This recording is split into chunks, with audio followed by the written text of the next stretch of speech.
अस्सलाम वालेकुम। बांग्लादेशी एविएशन तारीख़ का सबसे बदतरीन हादसा और इसका पूरे का पूरा एयरपोर्ट इस तरह से जल गया और इतनी तेज़ी से जला कि किसी को कुछ समझ ना आ सका।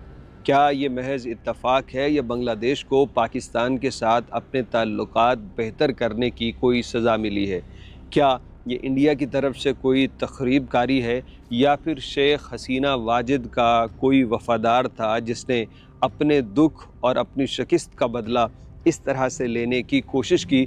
मुख्तलिफ मफरूज़े अंदेशे हैं, न जाने कौन सा दुरुस्त कौन सा गलत। लेकिन यहाँ पे आपको बता दें कि बांग्लादेश का ढाका के अंदर हज़रत शाहजलाल इंटरनेशनल एयरपोर्ट बदतरीन आग की लपेट में हुआ। फ़्लाइट ऑपरेशन मुकम्मल तौर पे मुअत्तल हो गए।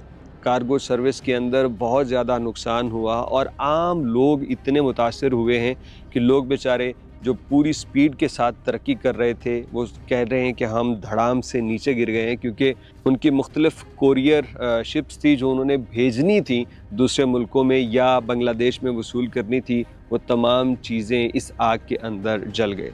आपको साथ साथ हम वीडियोस दिखा रहे हैं और साथ तफसील बता रहे हैं। आप ज़रूर कमेंट कीजिएगा कि इसके अंदर क्या दिक्कत हो सकती है, क्योंकि बांग्लादेशी लोग भी बात कर रहे हैं कि जब से हुकूमत बदली है तब से इंडिया के साथ हमारे ताल्लुकात बेहतर नहीं हैं। और उसका बरमला इजहार आप देख लेना कि हसीना वाजिद गई भी इंडिया थी और फिर मोदी सरकार उसके जाने के बाद किस तरह से बांग्लादेश के साथ एक नया महाजराई इसलिए शुरू कर चुके हैं क्योंकि बांग्लादेश ने पाकिस्तान के साथ बड़े अच्छे ताल्लुकात शुरू कर दिए हैं।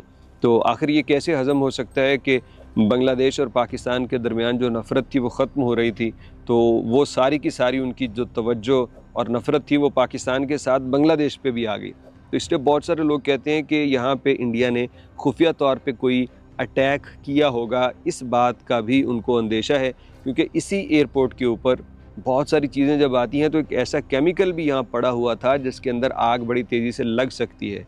तो हो सकता है कि किसी छोटे से ड्रोन के ज़रिए उसको टारगेट किया गया हो।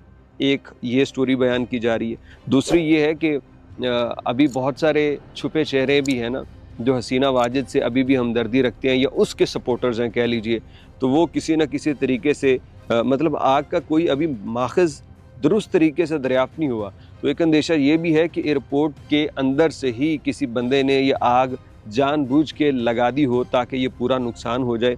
इसको भी मद्देनज़र रखा जा रहा है। मुख्तलिफ़ अरब मुल्कों की फ़्लाइट्स भी इस एयरपोर्ट के ऊपर खड़ी थी और वो भी फंस गईं और उनको दूर करने की कोशिश की गई थी, लेकिन आग तेज़ थी इसलिए कई फ़्लाइट्स को दूर ना किया जा सका। लेकिन उनकी एक्चुअल रिपोर्ट अभी तक मौसूल नहीं हो सकी कि उन फ़्लाइट्स के साथ क्या हुआ, क्या तैयारों का भी नुकसान हुआ। वैसे तो आग शदीद और उसके अंदर अंदेशा यही है कि बहुत सारे हवाई जहाज़ भी इसके अंदर तबाह होने का ख़दशा है, लेकिन अभी तक के लिए तो आग पे काबू पाने वाले इदारे काम कर रहे हैं। उन्होंने आग पे फ़िल वक्त काबू पा लिया है, लेकिन इतना बड़ा नुकसान हुआ है कि बांग्लादेश के अंदर छोटे छोटे जो इंडस्ट्री होल्डर्स होते हैं ना, उनको भी गवर्नमेंट सपोर्ट करती है कि वो चीज़ें बना के बाहर भेजें। तो लोग अपनी चीज़ें बना के भेज रहे होते हैं, तो बहुत सारे लोगों का सामान जब यहाँ पे इस आग की लपेट में आया तो लोग बड़े परेशान हैं। बांग्लादेश के लिए दुआ कीजिएगा और ज़रूर कमेंट कीजिएगा कि हज़रत शाहजलाल इंटरनेशनल एयरपोर्ट पे लगने वाली इस शदीद आग की वजह क्या हो सकती है।